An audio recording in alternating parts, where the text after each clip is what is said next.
What people fail to realize is that methamphetamine usage is the fastest growing drug of abuse, responsible for about 25 million users worldwide. And in the US alone, about 800,000 ED visits and 35,000 deaths. And there are other shocking statistics for cocaine and fentanyl. And then another thing that we've learned is that the mixture is also presenting a huge problem because most people are using more than one drug at one time, either deliberately or inadvertently. And so it's a large enough problem that you're talking about very large amounts of lives and huge cost to the public health system. So for example, in the US alone, for meth use alone, remember there's no treatment for meth. There's no way to treat meth or cocaine reversal of the effects or removal of those compounds. Whereas fentanyl, you have naloxone, there's nothing that exists for meth or for cocaine. The meth alone accounts for about $8 billion annual cost to the US hospital system.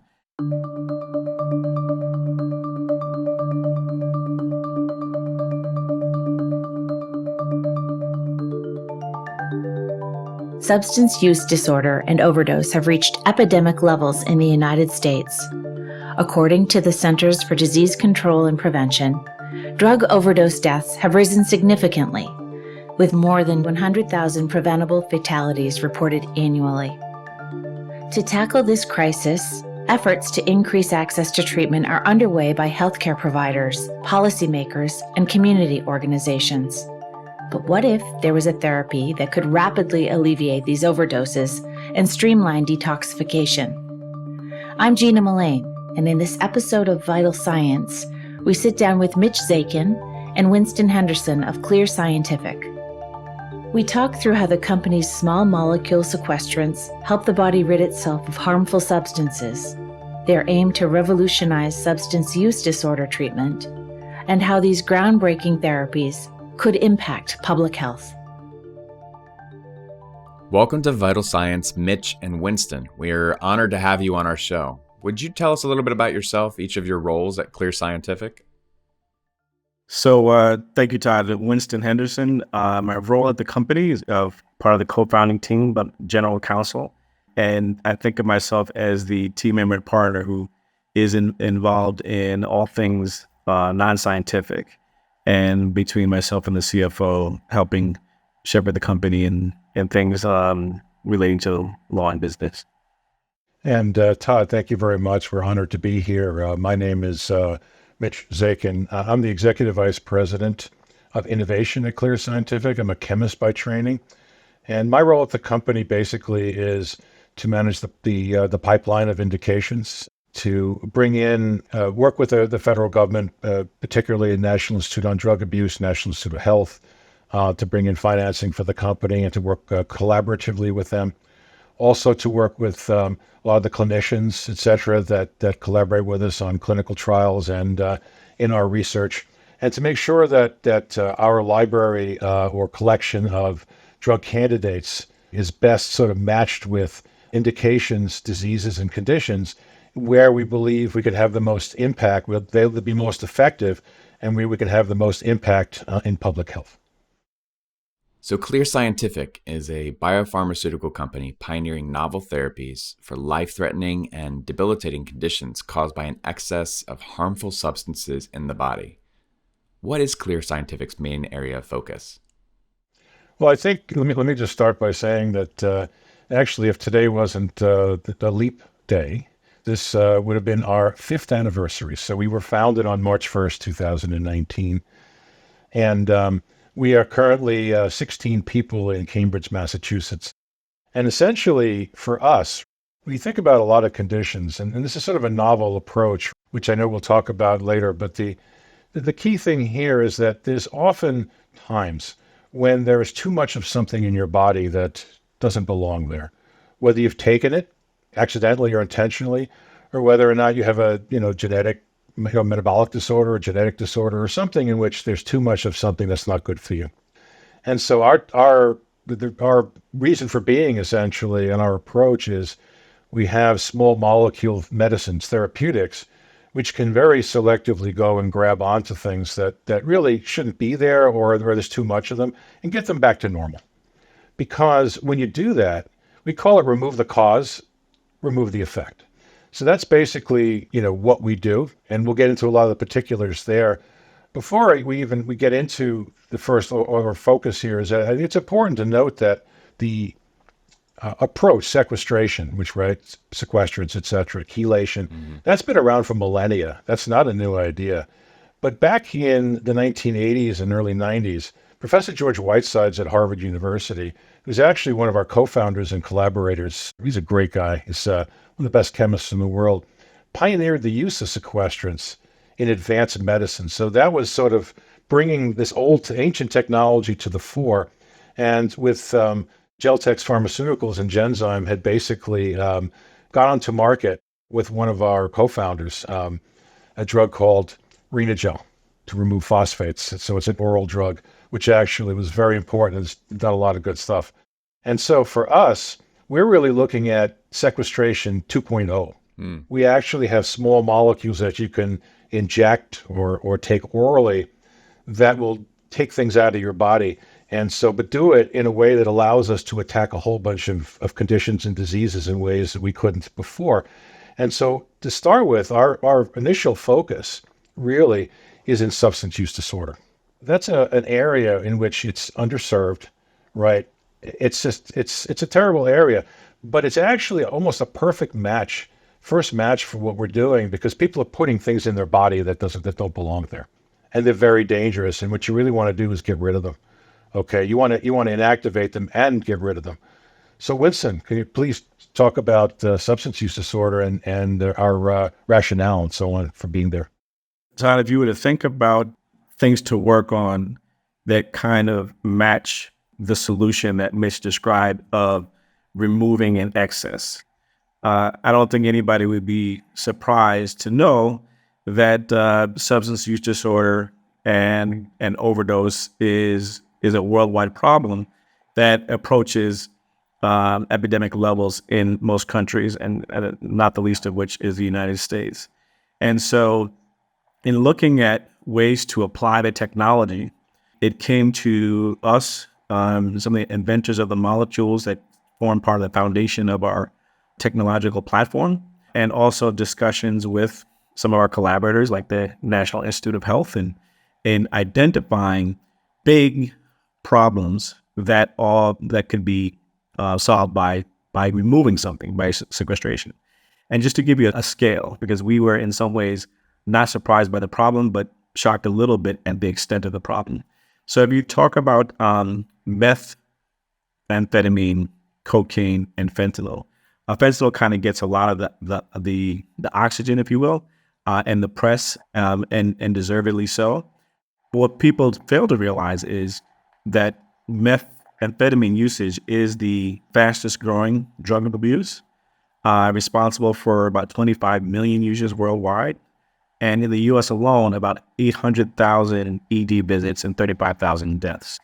And there are other shocking statistics for cocaine and fentanyl.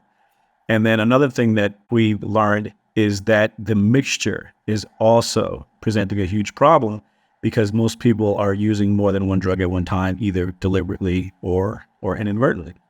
And so it's a large enough problem that you're talking about very large amounts of lives and huge cost to the public health system. So for example, in the US alone, for meth use alone, remember there's no treatment for meth. There's no way to treat meth or cocaine reversal of the effects or removal of those compounds.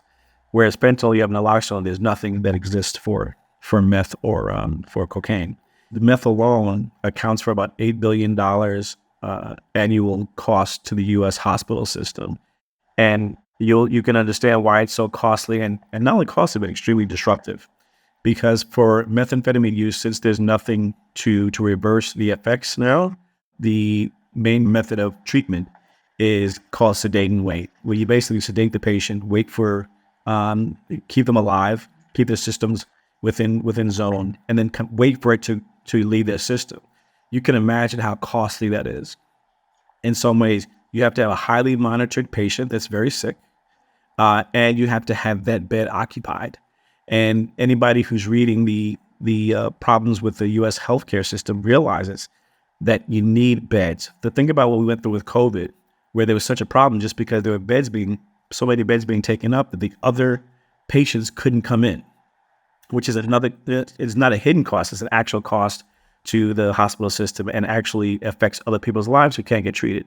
So it's a tremendously large need. It's a population that is underserved right now with innovative approaches. And it affects not only the lives, but the entire function of the U.S. And worldwide healthcare system.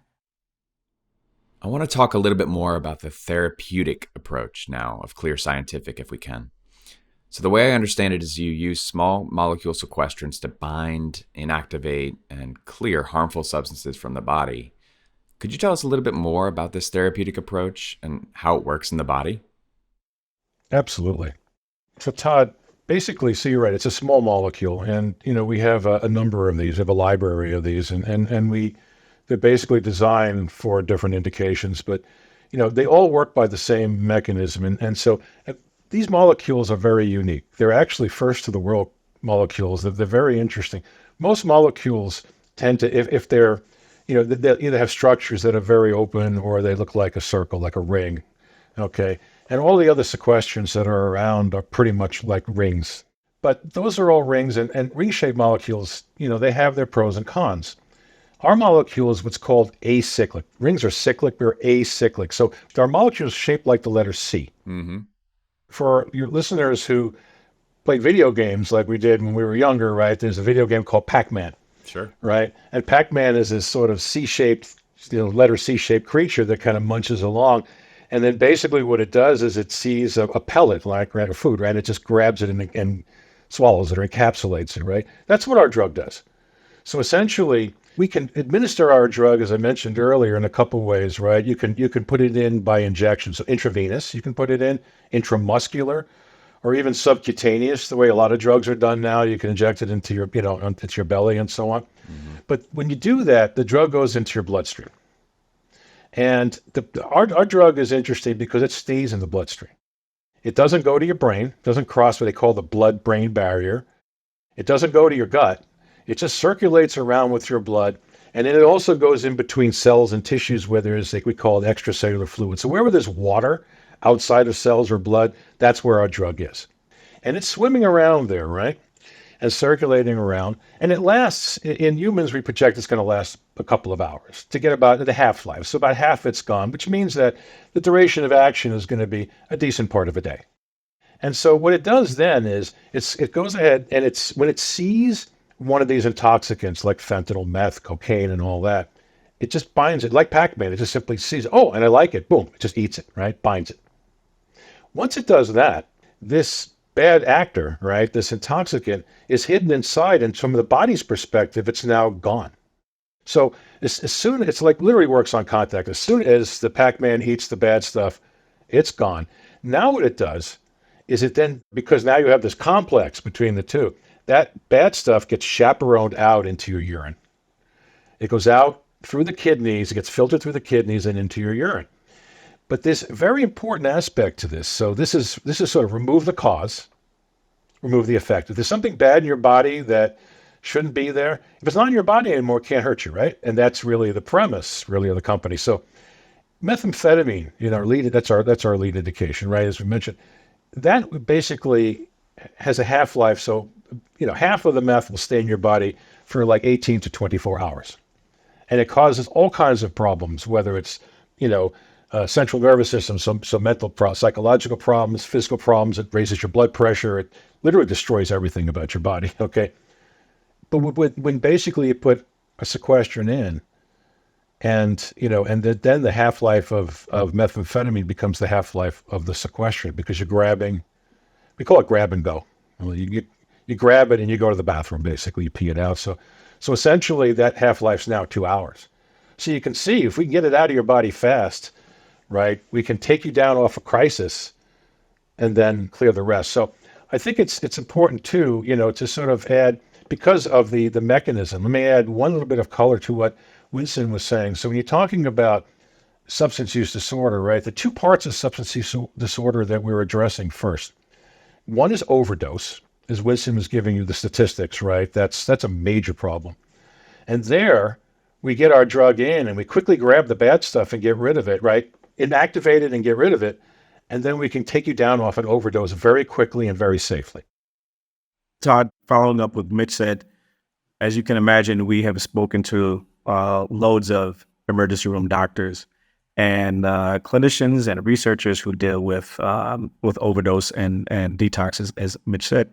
And their overwhelming sentiment and excitement about what we're doing is they just need more tools, right? So they have some tools to deal with some cases of fentanyl. Of course, they love more because there are still about 70,000+ deaths per year due to fentanyl, but they have nothing for meth and cocaine. So overwhelming sentiment is excitement around having some different tools. They're also excited because as opposed to most drug situations, therapy situations, where you're adding a new drug, they're really excited about the fact that we're actually taking away in this instance, which makes their job easier when they're reducing the amount of things they have to worry about that are in the patient in an ED setting rather than adding.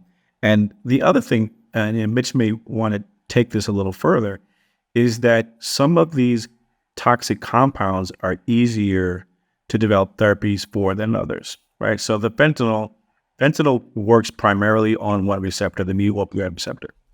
And so you can imagine it's easier to develop a therapy that is an agonist or antagonist to deal with that kind of one receptor type of disease, right?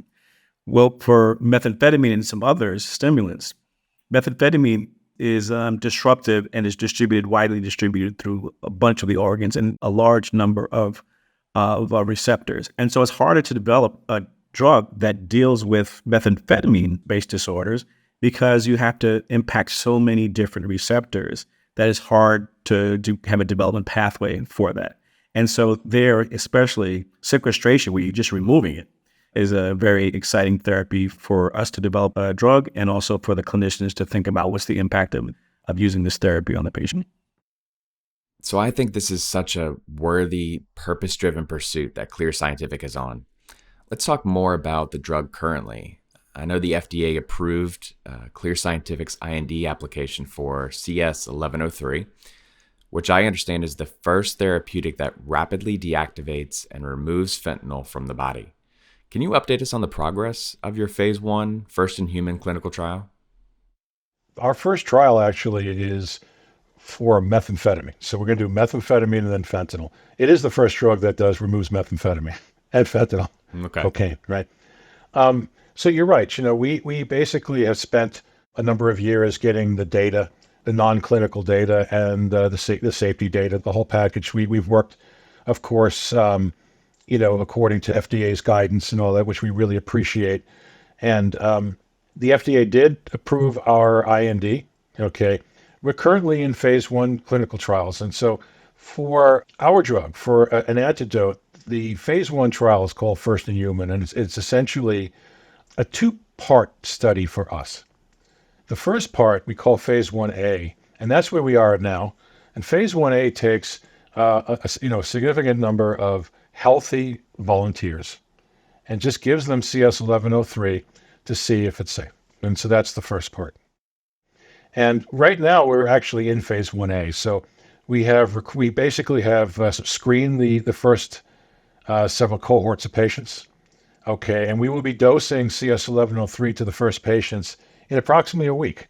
So it's a very exciting time for us right now. We've spent 4 years getting to this point, and now we're ready to go. And we'll know fairly quickly if it's safe because, again, these studies go fairly fast. The phase 1B, which will follow the phase 1A, is a safety trial in which you can actually you recruit people who are active methamphetamine users. Okay, but they're not seeking treatment. And the FDA allows you to, again, under very controlled conditions, of course, to give these patients a certain amount of methamphetamine. And then that dose of methamphetamine will be followed by a dose of CS1103. And what you do there, you get 2 things out of that. It's a safety trial, right, or phase of the trial. So you want to make sure that when somebody has methamphetamine aboard and then you give our drug, our drug is still safe. And we've done a lot of non-clinical work to show that should be the case, but now we will do it in human volunteers. But because we bind the methamphetamine and send it to the urine, of course, we'll be taking blood and urine. So we'll also have a good idea, initial idea of whether how well our drug works, basically, from that. And then from there, we move on to phase 2, in which it's really the same kind of trial, except we open it up and expand it to a larger cohort of participants across demographics, all that kind of stuff with the higher level statistics and all. But the wonderful thing about a sequestration and antidote, the way this works, is that you get to see the results quickly. I mean, if somebody is on meth, has taken meth, and you can see some effects, you give our drug, the effects are there or not, quickly. The National Institute on Drug Abuse. NIDA is the world's preeminent institute for dealing with drug abuse in all aspects of it, right? And they have been so incredibly gracious with us. You know, they are providing support, financial support, intellectual support, introductions. I mean, they've introduced us to all the world's experts in various aspects of this. You know, we have access to world-class laboratories who do studies on ours. But this is a unique compound we have, a unique area. We're blazing a trail here. So they've been helping us make those connections, get that data, and we work cooperatively with them, you know, sharing all of our results. And we're working hand in hand to get this through the trials. And I can't tell you, for a company that's basically just 5 years old, right, in an area this difficult, to have that level of support is just phenomenal. Nora Volkov, who's basically the director of the agency, also Yvonne Montoya, Jane Acri, and Matt Seeger in the medications branch, have been absolutely wonderful to us. And so we're blessed to work with them, as well as all the physicians, you know, and even the CROs. You know, it's an interesting thing, Todd. You know, when you're working in this area and you tell people this is what you're doing, you know, there was just a study out recently that 1 of every 4 Americans knows somebody who died of an opioid overdose. Everybody knows somebody, first or second order, okay? And when we talk to big organizations who, you know, are too busy to deal with even other big organizations, they answer our call. I mean, for example, Charles River Labs, right? You know, and we basically have loved working with Charles River. You know, the thing there is that, you know, one of the you say, what are the challenges, right? From a non-clinical perspective, you know, getting the right experiments done, doing them in the right order, dealing with compounds like this that are dangerous. You know, this is not simple. Okay. And so, you know, when you start thinking about that, your CRO needs to, you need a CRO that understands the process, who can help provide insight into what the right thing is to do, provide the right advice. And the other thing, you know, as a startup, you know, as a young company, you only have so many resources. So you need experts to really work with you. And I'm gonna basically call out Mike Templin, Jessica Koash, and Andrea Spencer of Charles River as 3 individuals who have been incredibly useful, you know, and helpful to us, okay, across all aspects of the non-clinical, from design to execution. We are so appreciative of how hard they've worked and the insight that we've gotten, because without folks like these and NIDA and everybody, right, we can't do this alone. That's right. Okay, and that's a big challenge. And thank heaven we have folks like all these folks to help us with this. What does the future hold for this epidemic of opioid overdose, and what do you hope Clear Scientific's role and impact will be? If you remember, in the days before Narcan and naloxone was readily available and accessible, and what the patient suffering from overdose there was confronted with, and what the clinician or the ER doc was facing with the patient, it's like night and day, right? Because you finally have a tool that can save a life in a way that's not just supporting and using current tools. The innovation was key. The new tool was key. And we also just went through that with COVID. We remember what it was like in the early days of COVID, when there were really good therapies and you were just trying to get oxygen levels up and sustaining things, and what the difference is between now, once you have some therapies and some tools. So we're hoping to kind of impact, and as Mitch said, give hope to folks who are the patients and the clinicians, right? And let alone the broader ecosystem of families who are touched by these things, and try to be the innovator that can contribute to these really complex societal issues that we call public health. Yeah. Well, this is very multifaceted for sure. And I'm just grateful for both you, Mitch, Winston, the whole Clear Scientific team. My hope is that this CS 1103 is the tipping point for sequestrants and many more to come that can help, to your point, follow in this vision of removing the cause and removing the effect. So thank you very much for your mission, your pursuit, and thanks for joining Vital Science. Thank you very much, Todd. We're honored to be here with you today. We really appreciate it. Yeah, Todd, thanks so much. Winston Henderson is co-founder and general counsel, and Mitch Zakin is executive vice president of innovation at Clear Scientific. Listeners, I want to share that this is my last episode. As my journey at Charles River comes to a close after 35 years, I must also part ways with Vital Science. From its inception, I've had the privilege of telling extraordinary stories of scientific advancement, patient advocacy, and, well, hope. Your support has enriched every episode and made this experience truly unforgettable. Though I'll miss these rich conversations, I'm confident in the podcast's continued success. It's been an honor. And thanks for listening.